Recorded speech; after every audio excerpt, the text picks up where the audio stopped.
Excellent. Welcome, everybody. My name is Mina Jane, and I'm the director of the Ashland Public Library in Massachusetts. Very excited to be here with Erica Cirino again, talking about her book, Thicker Than Water. It's all about plastics and how plastics are clogging our waterways, but also solutions to that problem. And we had such a great talk last time that we just had to bring Erica back to follow up. We had lots and lots of questions that we didn't get to. So she's going to talk about her book and the questions that she missed last time, and then we'll have time for Q&A. But before we get to that, just quickly, I wanted to say thanks to the Friends of the Ashland Public Library for supporting all of our programs. I'd also like to thank Erica, who once again allowed us to share this program with other libraries, and a bunch of them signed on because this is such an important topic, and Erica is such a great speaker. So we're very thrilled to be working with other libraries to make the magic of this kind of programming. Like I said, Erica's got a presentation. We are going to disable the chat during her presentation, so it's not distracting to people, but I'll turn it back on after. If you have a question, though, put it in the Q&A. There's a button at the bottom of your screen. That's where I'm going to be pulling questions from as we get to the Q&A. So welcome, Erica. I could talk on and on, but I'm going to let you talk about who you are, what you do, and how you're making a difference in the world. Thank you so much, Mina, and thank you, Ashland Public Library and all the Massachusetts libraries hosting me tonight. I'm just going to queue up my presentation here. So my name's Erica Cirino, as mentioned. I am a writer, author, and artist. My book is called Thicker Than Water, The Quest for Solutions to the Plastic Crisis. I'm based in Connecticut and Long Island, so close by. And I also work as communications manager of Plastic Pollution Coalition. And Plastic Pollution Coalition is a nonprofit communications and advocacy organization working with an expansive global alliance of organizations, businesses, individuals, and others to create a more just, equitable, and regenerative world free of plastic pollution and its toxic impacts. So I began writing Thicker Than Water in 2016 after crossing the Great Pacific Garbage Patch as a journalist. I had been covering the story of plastic pollution for several years, but also other stories at the intersection of humans and nature, such as killer whales going extinct in the Pacific Northwest due to pollution and land development, as well as endangered wolves being hunted to extinction in the Southwest. And again, many, many stories about plastic pollution. So this experience crossing the garbage patch really showed me that to understand the true story of plastic pollution, we really need to dive well below the surface of what is commonly known. And in this way, we can really engage with real solutions to plastic pollution. And my presentation today, as Mina mentioned, is a follow-up to a presentation I gave in September 2023. And I want to thank everyone who attended and might be here tonight again. And I'm really glad to be back to address the most popular questions that we were asked that we did not have time for. And I'll give a brief synopsis of my book and my current work before we dive in. So who has heard of the Great Pacific Garbage Patch? Please feel free to put a hand up or a reaction through Zoom.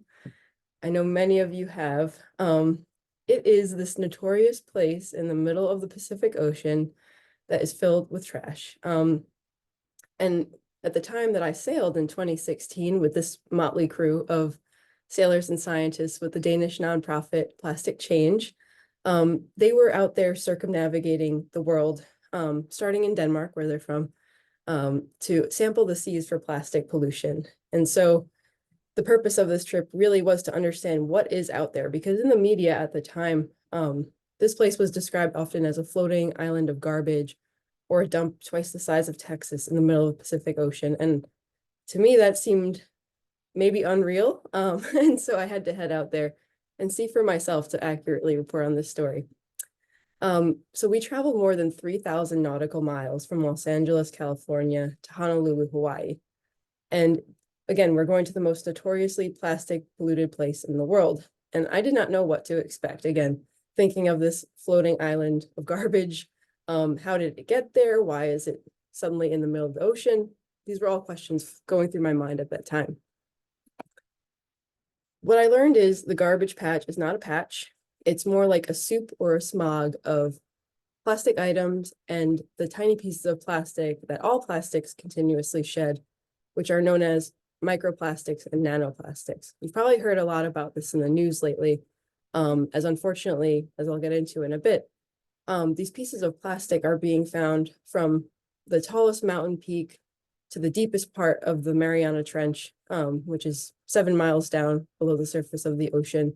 It's in our air, it's in our water, it's in our soils, and it's in our bodies, very unfortunately. And so, unfortunately, that's, the oceans are not just the end of plastic's reach, although at the time in 2016, when I was reporting this story, it really seemed like, plastic pollution was portrayed as an ocean problem. And today it continues to be an ocean problem, but it's also a whole world and human problem. And so the patch really is more like a soup, as you can see. And these are microplastics and nanoplastics just floating in the water. But on that trip in the Pacific, we did sampling from the sea surface down 200 meters, which was the deepest anyone had ever sampled to that time, in the Great Pacific Garbage Patch. And we found plastic all throughout those water columns, which is very concerning because, again, it's not just a trash pile. If only it was, because then we could clean it up. But these pieces of plastic are so ubiquitous and notorious, and they are constantly breaking up into smaller and smaller pieces of plastic.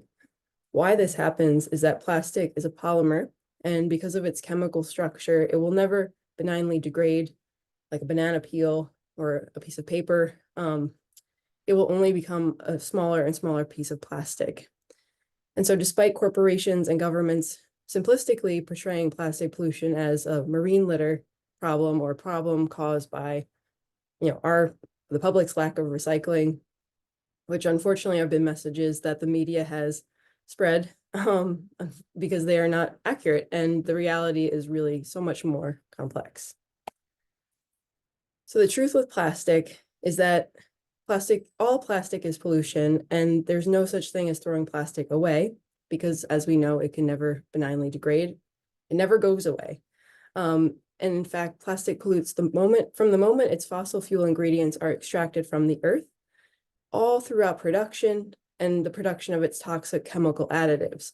So plastic itself cannot be, plastic without the addition of more than 16,000 different chemicals. Any mixture of those could be in any given piece of plastic. And these include chemicals like phthalates, bisphenols, PFAS is a very popular one in the media these days too. And together they cause a whole slew of health effects. And I'll get into those again in a little bit. But we know that plastic pollution is a human health issue, it's a wildlife issue, an environment issue, a climate issue, and also a social justice issue, as its pollution disproportionately contaminates air, soils, and waters in rural, poor, Indigenous, Black, and Brown communities, such as this one. So this is in St. John the Baptist Parish in Louisiana, and this is a chemical plant that makes a chemical that creates neoprene. So it's called chloroprene, and this toxic carcinogenic cancer-causing chemical is released into the air in this community in huge quantities.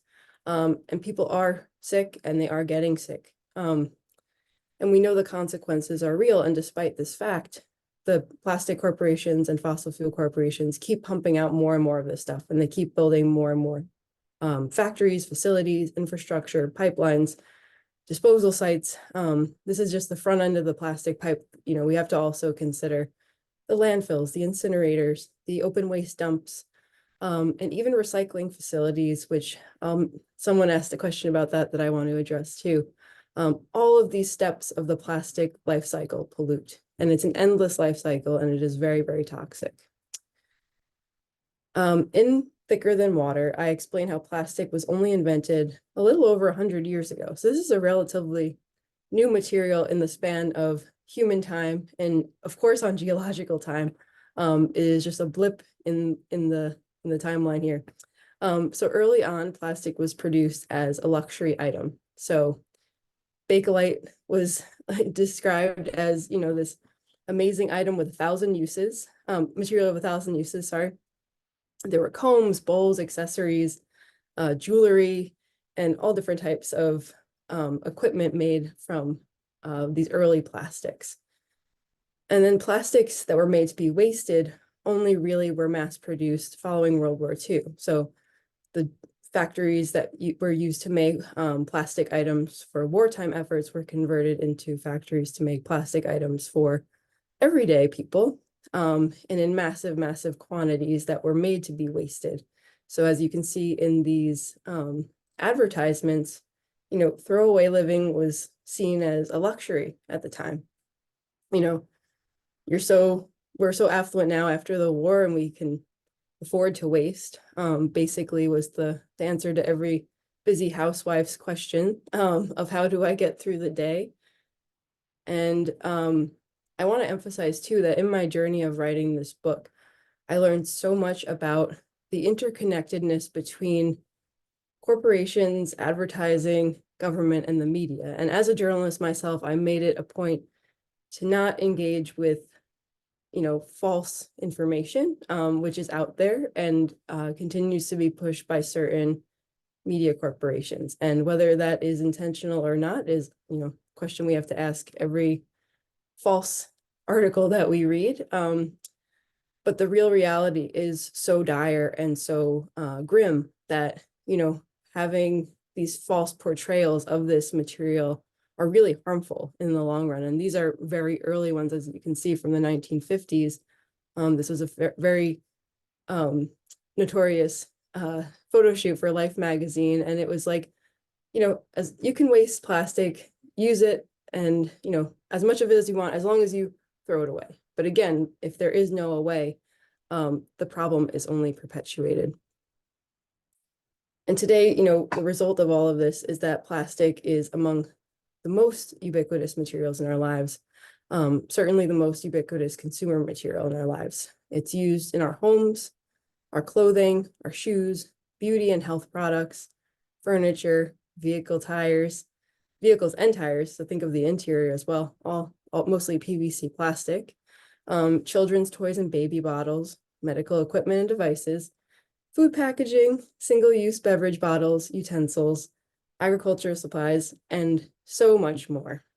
And again, the consequences of all this plastic in our lives is very, very serious. As mentioned, all plastic all around us all the time, just like in the oceans, is shedding these tiny particles. And as I was reporting and, you know, writing this book in real time, I was learning about these particles, and like scientists all over the world were ringing the alarm bells, and yet the media was taking a long time to catch up. I mean, the news today, you know, in these past few years, that there's microplastics in our bodies, that was known a long time ago. And in fact, I've written articles showing that even as early as the 1960s, scientists knew microplastics were in the oceans and in animals' bodies. So before plastic was made, what did we do? If it's everywhere now. Well, people always generated waste. I actually did some pretty deep archaeological type based research and learned that, you know, for tens of thousands of years, humans and our ancestors, we did create waste piles. We would, you know, throw bones and broken ceramics in pits, and over time they would degrade into finer particles that were, you know, more benign to the earth. But, you know, more modern times, we had reuse, refill systems, and also people were much more likely to repair, share, and regenerate. And when I say regenerate, I mean treating all the materials around us and the substances around us in ways that they have to be reused. So just like the earth naturally reincorporates anything natural into it, you know, we come from the earth as humans, and one day we will return to it. We are literally made from the soil that we walk on. And so that's a pretty miraculous thing. And to think that we've strayed so far to be so wasteful is very out of line with the way that the earth operates. And that is hurting us very much so. So again, you know, before plastics, people, you know, grew their own food, they wasted less, they made their own clothing. And these simple principles are solutions that we can apply to our modern age. I'm not saying everyone drop everything and start knitting some socks, but we can do things that definitely, you know, capitalize on what we know now about, you know, living a modern world, but also slowing down enough to respect the earth and to respect ourselves. So these finds, while I was reporting, were really remarkable because I really realized this is a recent phenomenon. We had very different values, just 100 years ago. This is some art that I've made. It is very shocking. I'm not saying that your heart and your lungs look like this, but it's a bad situation. I mean, to know that we're inhaling and ingesting about a credit card each. So inhaling a credit card of plastic a week, ingesting a credit card of plastic a week through our food and our water. There's plastic in human hearts and veins, and all the plastic and plastic chemicals that have been created are kind of circulating our earth and our bodies. So these are the chemicals from production, transportation, and disposal, and plastics themselves. And as mentioned, we inhale, ingest, and breathe them in. Many of the chemicals in plastic interrupt how our body's hormone or endocrine systems work. And this is very serious because this can result in a lot of autoimmune issues as well as cancers and organ failure. There's hundreds of conditions associated with plastics and plastic chemicals, if not thousands. And I've made this artwork to really portray, just how serious the problem is. Plastic in human lungs, plastic in human hearts, veins, bloodstreams, placentas, brains. The list goes on. And I think to see it in this format, again, kind of using my skills, all of my skills that I can use from photography to writing to art, I try to enlighten people and help them understand tangibly, like, what is this problem doing to us?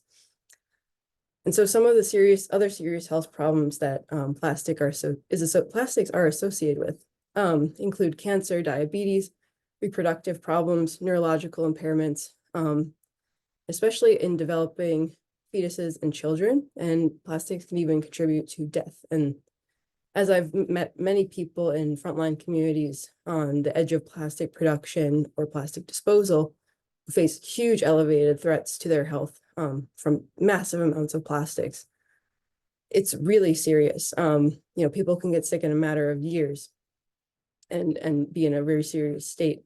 Some of the most harmful plastic chemicals are known to seriously interfere with pregnant people's bodies. I learned recently that phthalates are related to preterm births. So definitely look at plastics in your lives and think about how they might be affecting you, because they're not these benign substances that we are made to believe, even though they are so normalized in our society and in our everyday lives. So I mentioned recycling is not the solution, and many of you asked why. There are many reasons, and I'm going to dive into this in a deep dive, and I have more information on the website of Plastic Pollution Coalition where I explain exactly why, but this is a good overview as well. So people often ask what happens to their plastic recycling. So when you put it in your bin at the end of the street or you dump it in a bin in town, what is going on? Going to your local transfer station, etc. Unfortunately, it doesn't really matter where you put your plastic recycling. Most plastic items are never recycled. So what is going on? Well, when you put used plastic into a bin, this plastic is transferred into the hands of the global waste industry. And this is an industry made up of a wide network of businesses, governments, and individuals, each vying for a share of the nearly $500 billion generated annually in the global waste market. That's a lot of money. So plastic producers, fossil fuel producers are making fortunes off of our misfortunes, and so is the waste trade. So it's this whole loop of, kind of taking advantage of, people by causing us to waste, because, I always say people don't create pollution, like everyday people don't. It's these corporations that are driving us to do these things because it benefits them. So the trash trade has really grown significantly over time, apace with plastic production and per capita waste generation. And the recycling of plastic is, almost nothing compared to other types of materials. So metal, glass, paper, that's much more efficient. They are much more fully recycled than plastic. Yes, those systems need to be improved very greatly to reduce pollution and impacts on people, but in the environment, but Plastic is something that is causing harm immediately. So from a plastic bin, plastics are sent by rail or truck, usually to waste sorting facilities, called material recovery facilities, or MRFs, MRFs, as they say in the biz. And here plastics are commonly sorted by type. So bags, bottles, foams, and then they're baled or like kind of squished together into transportable space-saving cubes. And then these plastics are loaded right back up on a train or truck, often to a cargo ship as well for the next leg of their journey. So plastic recycling pollutes when transported, because this process is not clean. It's, usually using diesel fuel to transport.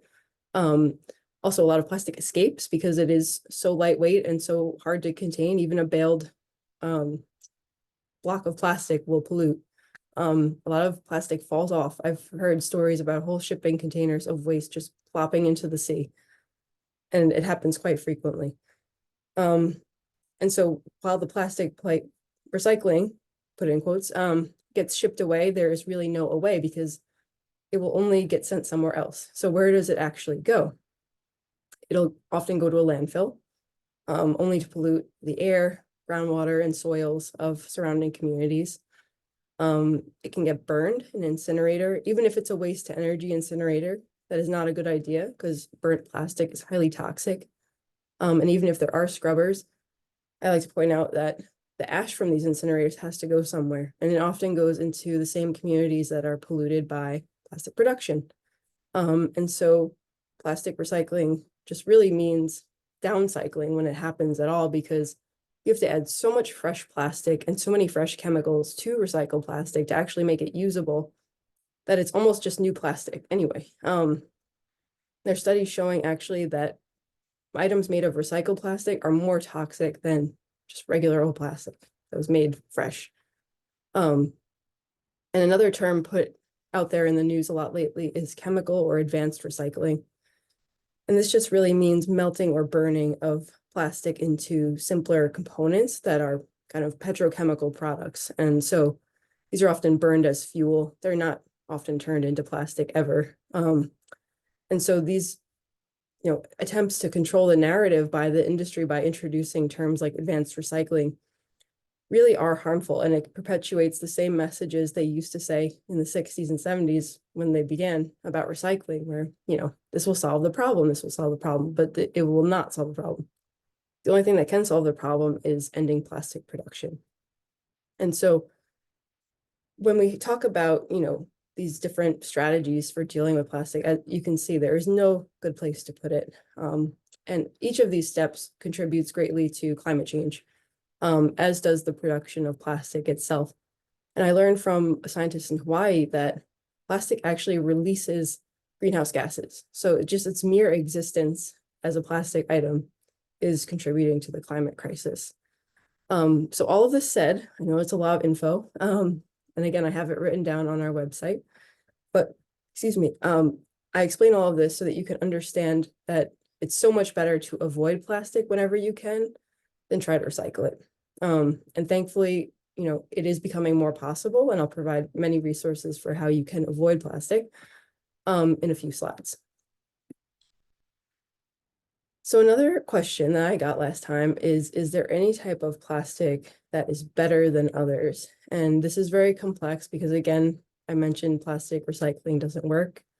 I call it greenwashing because it is. Anti-littering campaigns and these recycling campaigns really allow corporations to shift the blame for pollution to consumers rather than, them taking responsibility.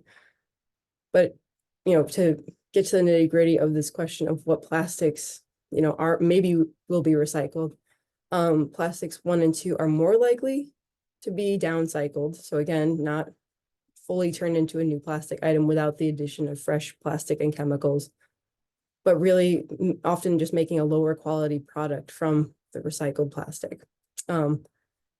PET plastic is known to make a lot of beverage bottles, and that's often downcycled into fleece jackets or carpeting, for example, so it's not becoming another bottle. Number 2 plastic is high density polyethylene, or HDPE. That's an opaque type of plastic, usually used to make rigid containers like milk jugs, and that's often downcycled into plastic lumber or picnic tables. And sometimes number 5, which is called polypropylene or PP, is used for medium weight, kind of opaque yogurt pots or shampoo bottles. And that's often made into plastic grates or playground equipment. But again, all of these plastics are more likely to be landfilled. Recycling rates really vary around the world. Historically, scientists say about 9% of all plastics ever made, which is about 10 billion metric tons of plastic, an enormous amount.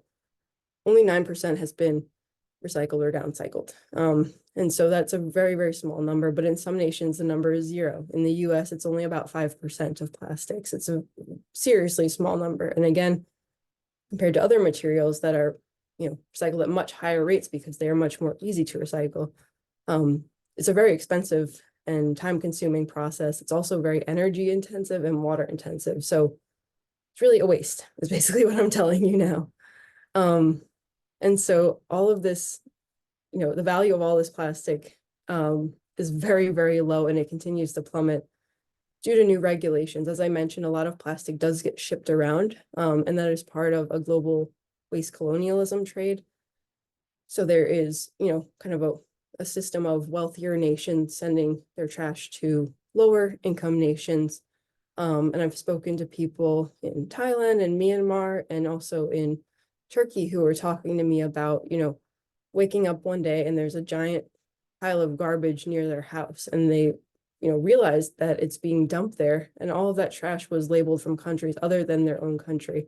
And that is what happens. And the real consequence of what happens with all this trash being shipped around is often there's no infrastructure to even receive it. So those involved in this business are sometimes dumping and often burning trash right in people's backyards. And that's just obviously not fair and not right.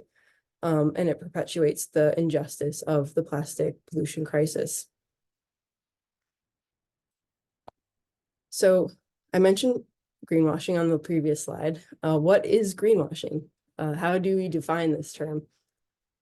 So just like recycling, advanced recycling, and these other strategies like creating bioplastics industrially, which, by the way, we just had a report come out, we being Plastic Pollution Coalition, about the consequences of this mass production of, another single-use material that, yes, is made of plants, but also contains a lot of seriously toxic chemicals, including many of the same chemicals found in conventional plastic.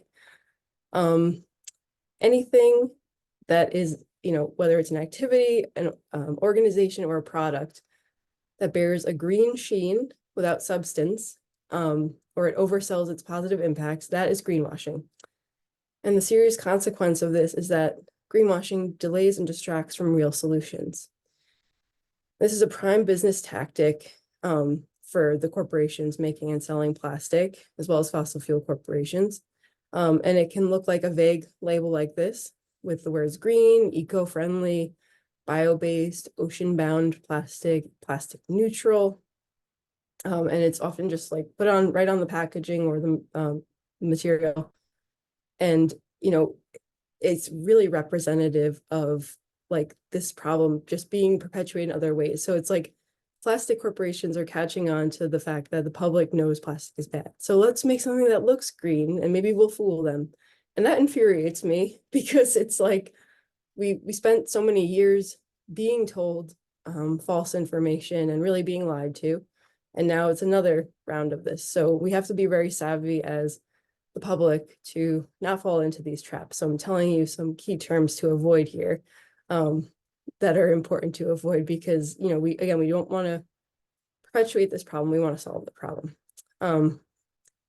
So another really disturbing trend is that the plastic and petrochemical industries are co-opting language that can describe real solutions, such as zero waste and circular, and they're describing them inaccurately for their benefit.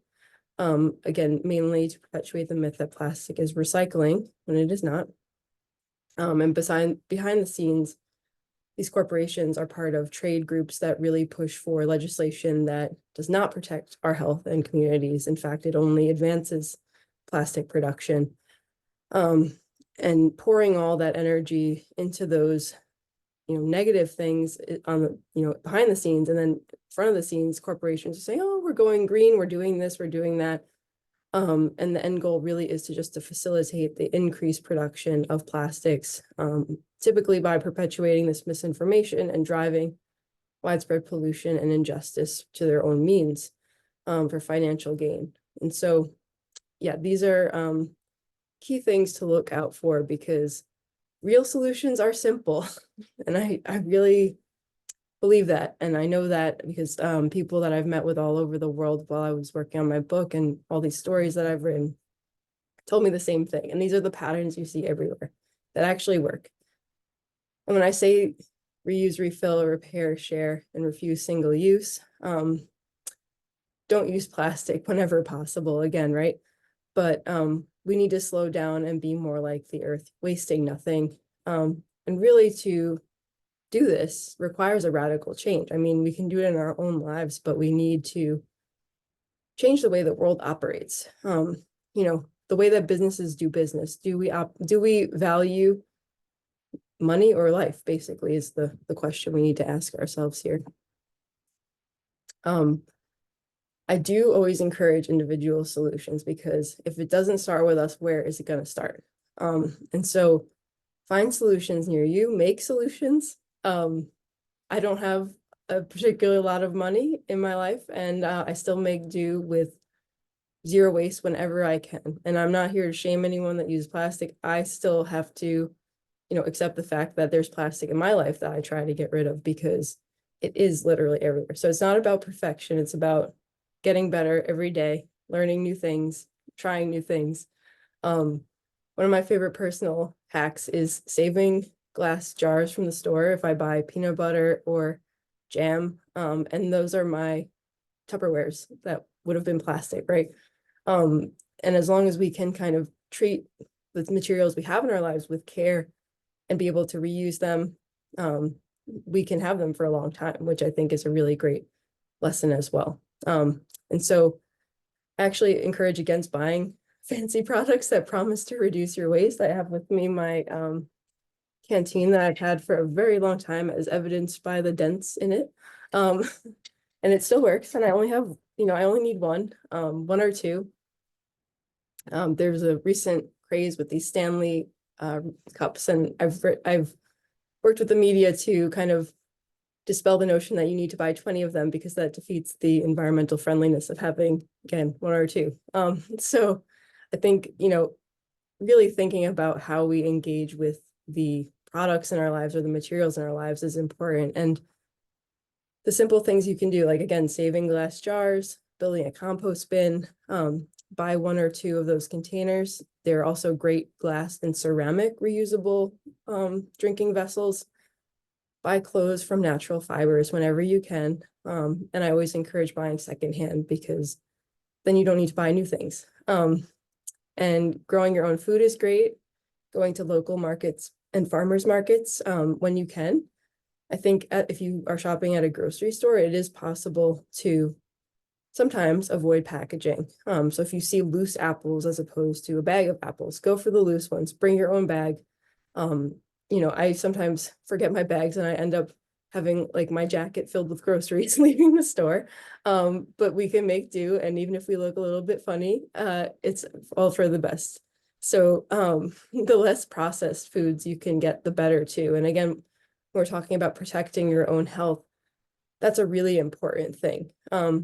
I've read studies saying even simply opening a chip bag releases microplastics, or opening a water bottle right into your food or water. So that's a really easy way to eliminate some of your exposure, because it's not going to be possible to totally eliminate it.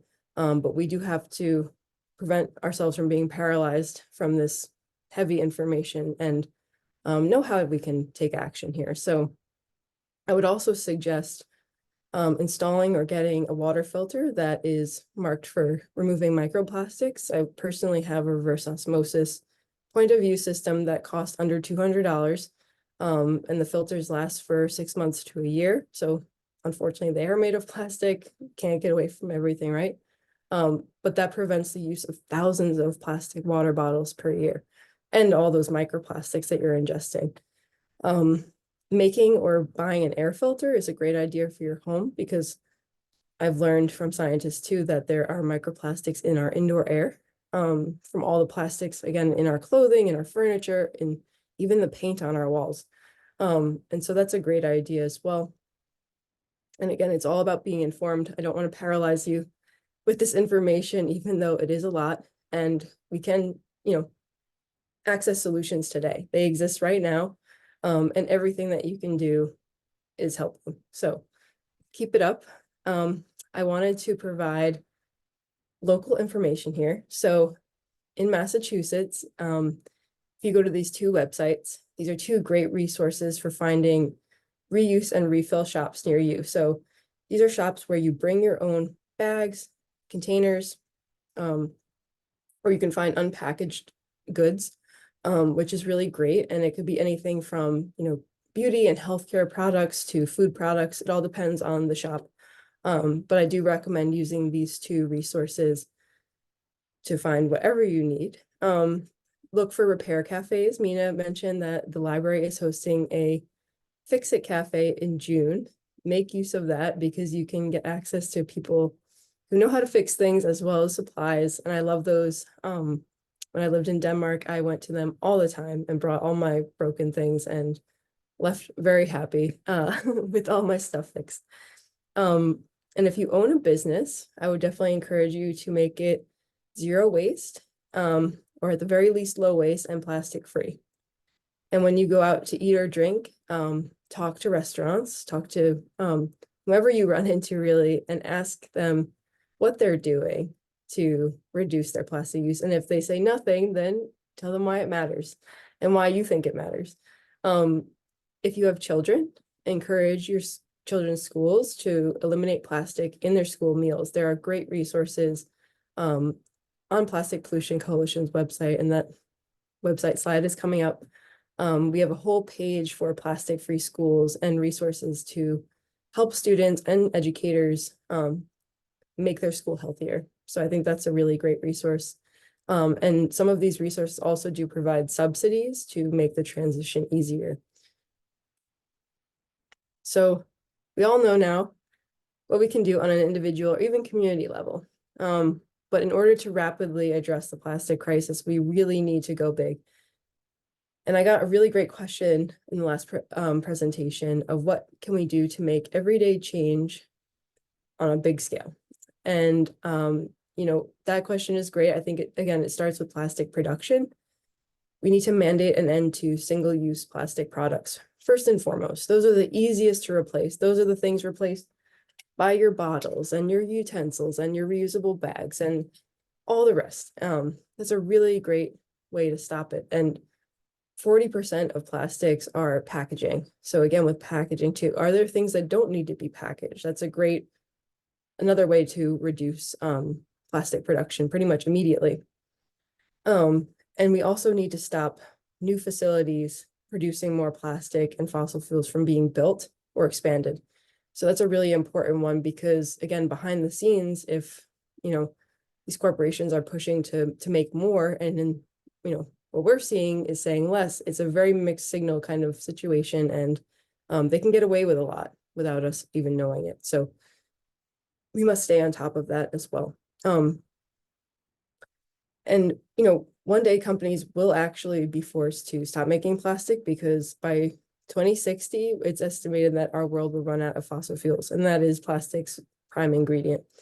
But in any case, to really get there, we need our representatives on local, state, national, and international levels to take this crisis seriously. We really do not have time to waste. And if they value, we have to ask them, what do they value? And if, you value life more than profits, you should want to take action. We cannot live on a dying planet, and money is not the way out of this, especially because most of the money being made is going straight to these multi-billion-dollar corporations. And right now, we have an awesome opportunity to act, and that is with the UN Plastics Treaty. And next month, negotiators are meeting in Ottawa, Canada, And this is the fourth of 5 sessions, which really kicked off a few years ago. And so unfortunately, we're seeing that industry influence at these talks is very heavy. So the same, misinformation and lies that we've been told are being repeated at these talks to international policymakers. So this is very dangerous. A lot of people are being excluded from the talks because industry is just brighter and shinier and has more money, essentially. But they're not giving up on plastics. That's the bottom line. Even though the public, scientists, citizen scientists, which is just everyday people who go and do science, like those folks on the boat, and indigenous knowledge keepers, all of us know that plastic is toxic, and it must be stopped. So there is precedent that we have with international agreements with the Stockholm, Basel, and Rotterdam conventions. These were all designed to regulate toxic substances on international levels, and they've helped to some degree. I mean, they must be improved as well one day, hopefully, and soon. But as far as the plastic treaty goes, we need negotiators to agree on a binding international number for actually cutting the plastic production, and the production of the chemicals as well. And that's full stop. That needs to happen. Excuse me. And, negotiators must also incentivize and support the real solutions. So, excuse me, making sure that communities are protected and the earth is protected. And meanwhile, helping incentivize us to have the reuse and refill systems that we need and not regrettable substitutions for plastic. And you can help us get these negotiators pay attention. We have US government and international leader petitions on our website, plasticpollutioncoalition.org, on our petitions page. And you can actually write to these reps and make it known that you take this problem seriously and that you demand that they take a serious stance on it as well. We have the evidence that we're being harmed, and we really need to act now because the corporations do not want to stop their business as usual. And so, despite plastic pollution identified as this major risk, this is also a human rights issue. And I got a great question last time of what's going on in St. James. St. James Parish is in Louisiana, in a place that is unfortunately called Cancer Alley due to the immensely increased risk of cancer throughout this industrialized area that began to be industrialized in the early 1900s. After the end of slavery, communities of freed Blacks were actually, again, taken over by these corporations that came in to produce petrochemicals and eventually plastics. And so one of these communities in St. James rose up, and they are called Rise St. James. And they said no more because they already had 12 polluting facilities. And in 2018 and 2019, a company called Formosa Plastics from Taiwan came there with the encouragement of their parish council, by the way. And unfortunately, that was, something that the community was completely shocked about because they didn't see this coming. And then again, these communities have to deal with this every day of new facilities trying to set up shop. And so in my book, I tried to describe, exactly what is the experience like of living on the fence lines. And it's really difficult, but communities are fighting back, and they shouldn't have to fight for their lives. First of all, I just want to point that out. But, even the UN has said this is a human rights crisis. Enough is enough, as Rise has said too. I think to help this community is to really help put an end to this facility once and for all, because they've been fighting for years to keep it away and so far have kept it at bay. Due to local organizing, they have contacted the Army Corps of Engineers. There are lawsuits, there are actions that have been taken just on national levels as well to try to get this company to be accountable and others. And, the threat is still there. And I think justice will be served when we actually prioritize protecting these communities. And so I'm putting these petitions here so that you can help today as well. So if you want to get involved, I wanted to share Plastic Pollution Coalition's website right up top. I've met so many amazing people while I was writing this book, and it took me about 5 years. And all the while, I wrote hundreds of stories about plastic and about these communities and tried to spread the word in my journalism. And I knew that I had to write a book because I had to put the whole story together. And I feel so fortunate to have met so many inspiring people, um, and really learn the truth from them. I mean, talk about, having the wool over our eyes for so many years about the true story of plastic. To really see it firsthand was quite an experience. And so on our website, um, I'm now the communications manager, so I continue my work of writing about and talking about and illustrating and taking photos of plastic pollution so that I can spread the word. And this was a group that I joined in 2022 after the publication of my book, because I knew I really needed to continue doing what I was doing. Kind of, if you see something, you have to say something, and I can't stop talking about it now. So I want to thank all of you for being here, maybe some of you again. And I would like to open up the floor to questions for our last, 15 or 10 minutes or so. Thank you. Thank you. Thank you, Erica. It's awesome. Not just terrible, but hopeful. So I'm going to just jump right into questions. Stephen asks, I thought I heard a number of months ago that scientists are examining certain microbes that might eat plastics. Is there anything like that?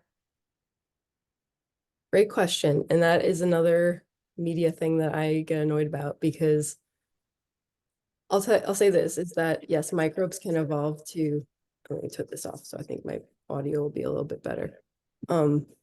Microbes can evolve to digest plastic, but that might not be without consequence. So for example, is there a byproduct produced? Is there microplastic produced? And then bottom line too, we can't see this as a solution because suddenly these microbes are out in the world and the gas lines on our cars are dissolving, and then our shoes are disintegrating, and then what is next? Again, if plastic keeps getting produced, there's no solution in the world that will dissolve the plastic fast enough to address the huge amount of plastic being made. So I don't like to share those stories because, again, even if there are these microbes evolving, we should be aware of them, but it's not a solution to the problem. Okay, and Laura says, how do we make the plastic alternative strategies affordable and not limited to people with privileged income? So for instance, if you go and buy, bring your own container kind of thing, those products are sometimes double the amount that you pay for something in a plastic bottle. Yeah, great question. I mean, like I mentioned, I'm not made of money and I definitely make do. You may not be the most fashionable person when you're walking around with like your secondhand, canvas bag that you've sewn together 6 times, or with your dented water bottle. But in the long run, you actually save a lot of money and you don't need to buy those trendy solutions. You can definitely go for the simpler option. I've learned a lot too from people who were living in poverty, who told me, when I go to the store, the bakery, I used to bring a tea towel and just get my bread wrapped in that, and leave them with my, one tote bag. Or, in Thailand, food was wrapped in banana leaves, which is like a very, very abundant resource there. Almost, an agricultural waste otherwise. So there are definitely solutions that are affordable. The key is looking for the non-commodified route. And we have a lot of DIY solutions on our website too, because we want the solutions to be for everyone. And we do have to push companies too. It's like, like I said, with the reusable bottle trend, shame on the company that's trying to sell millions of bottles. They should be teaching people how to care for their few bottles that they have for their family or themselves. So it really requires, kind of this two-pronged approach of you making your decisions, but also pressuring these corporations. I guess for me, that part of that question is, why is something in bulk more expensive than something individually wrapped? So they don't have the overhead of, each individual thing. So it should be cheaper than buying individually. It should be, but I would say that a lot of the, say like if you're going to some reuse shops. I would say I've been to a lot that were very affordable, but some definitely are trying to stay competitive or at least stay alive in the market. And we do live in a market where plastic is so cheap and abundant. That is going to be the cheaper option, but also it's coming with that dose of chemicals and plastics. So the risk is much greater too.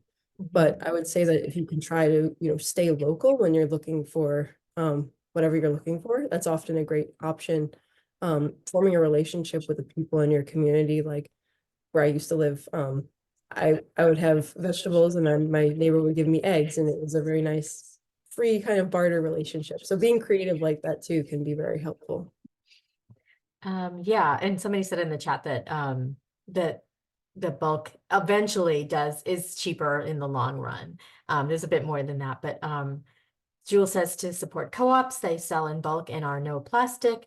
Anne asks the question that was also in the chat. I work in healthcare and I see plastics everywhere. Just wondering what alternatives there are to plastics in that setting. Great question. I've seen a movement among medical professionals. I mean, the name of it is slipping my mind right now, but there is a movement occurring where there is much more encouragement whenever possible, because obviously right now it's, if you're trying to save a life, you have to act fast. But also knowing that if you can use a lot of reusable materials that can be sanitized, for example, simple solutions like the smocks that you wear, for example. So instead of a paper one that is also made of plastic, by the way, thrown away every time, having a reusable that is washed and understanding that how can we do this in a way that the impact is low. The plastic industry has put out a lot of studies saying that, oh, washing things is worse for the environment. If you're using, safe detergents and limited amounts of water and, the temperature of the water being controlled, it doesn't have to be.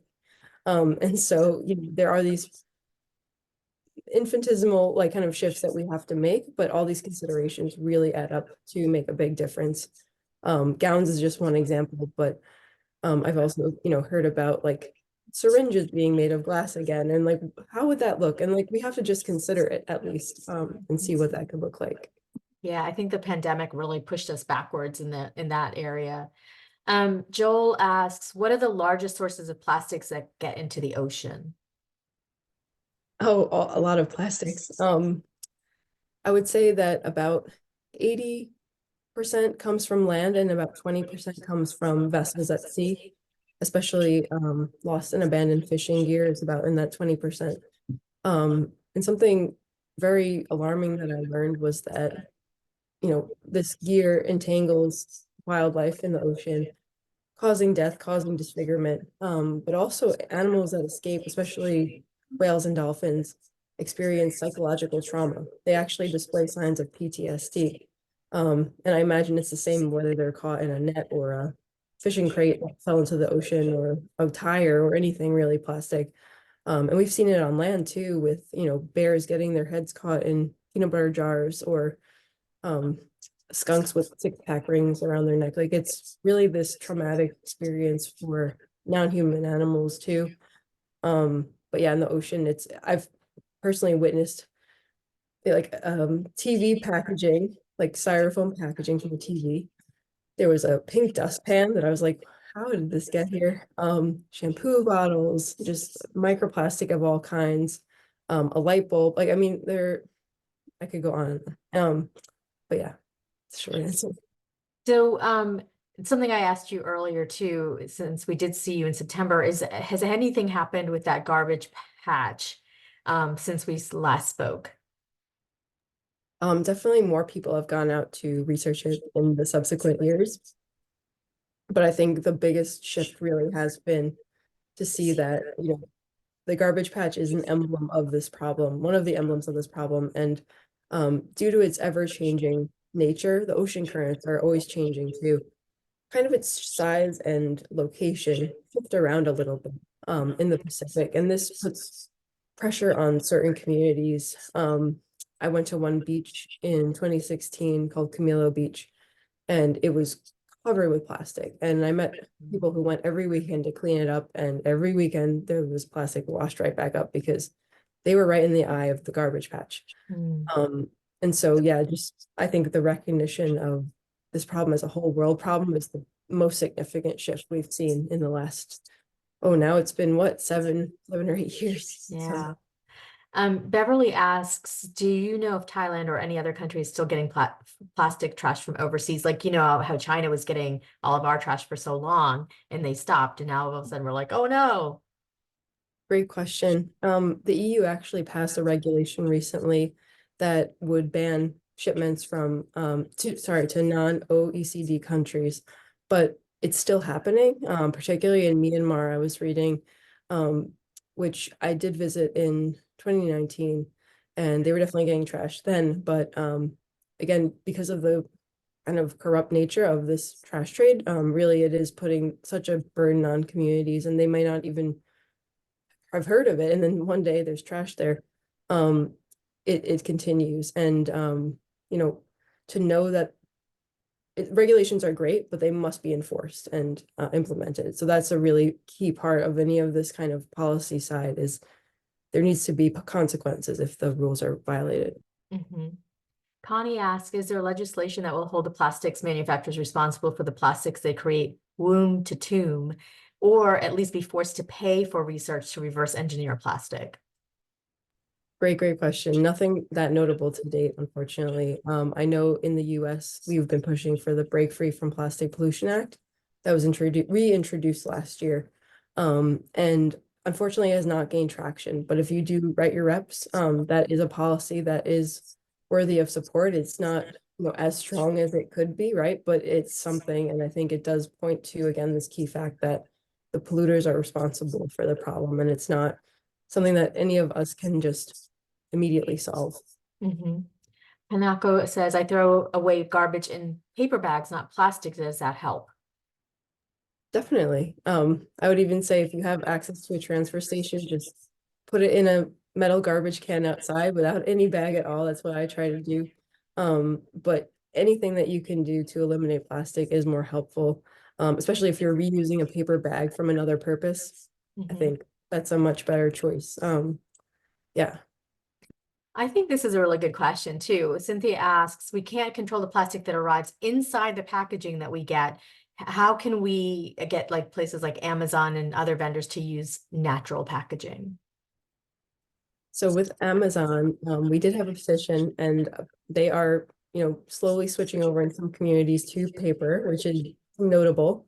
But I think contacting the retailers that you interact with, really demanding it. There are so many other alternatives now, and we know as a coalition, we know so many businesses that are working in alternative materials. And so while reuse is number one, and, if you can return and reuse like a stainless steel container for takeout, that's great. And though there are systems, such as the company Useful that is doing that, and they actually had a pilot in Middletown, Connecticut, showing that it's possible. But there's also, if you are opting for single use, is non-toxic, unadulterated type of algae packaging, which can dissolve, and also mycelium or mushroom packaging, which is not adding any toxic chemicals to it, and can be just put in your compost pile and won't harm you. So those are really great options. So the two that I would like to point out would be Ecovative, which is working on the mycelium, and Sway and Lollyware are doing seaweed packaging, and they're really trying to ramp up production. These are companies that are gaining traction on a kind of big scale for that realm of material, and it's really worth encouraging, again, the reuse first before the single use, but if we must, these are much better. We only have time for one more question. I know we have a bunch still left, which is fine. We're just gonna have to have you back again. Amy has a question that I also have about looking for, how, we talked about previous generations and how they didn't use plastic, and they dealt with their everyday needs. Is there a resource on maybe your website or somewhere where we can find the most reputable organizations for getting non-plastic things? Yes, please go to our website. Again, we work with a lot of businesses, and as part of our coalition, you can look at a map and actually see businesses near you and organizations as well. So whomever you want to engage with, but we also have a monthly coalition spotlight blog and also an annual gift guide that is a plastic-free gift guide. So we have a lot of great businesses that we spotlight through these different channels, and really try to uplift, products that are accessible, affordable, and healthier, for all of us. Excellent. Okay. Thank you so much, Erica. Like I said, we still have some questions, but I think if you go to Erica's website, you will, the website you've been talking about, you'll probably find the answers to a lot of your questions. And she is happy for you to email her if you have any follow-up questions as well. I'll put her email in the follow-up email I send to you. So many emails, but Erica, thank you again for doing this. I know you haven't been feeling well, so I appreciate all of your time and energy and effort in educating us on this super important topic. It's such a pleasure, and thanks to all of you for attending, and thank you, Nina, for having me again. Absolutely. I'll be talking to you again at some point because, this is amazing. Awesome. All right, take care and have a good night, everybody. Thank you. Oop, I lost my thing.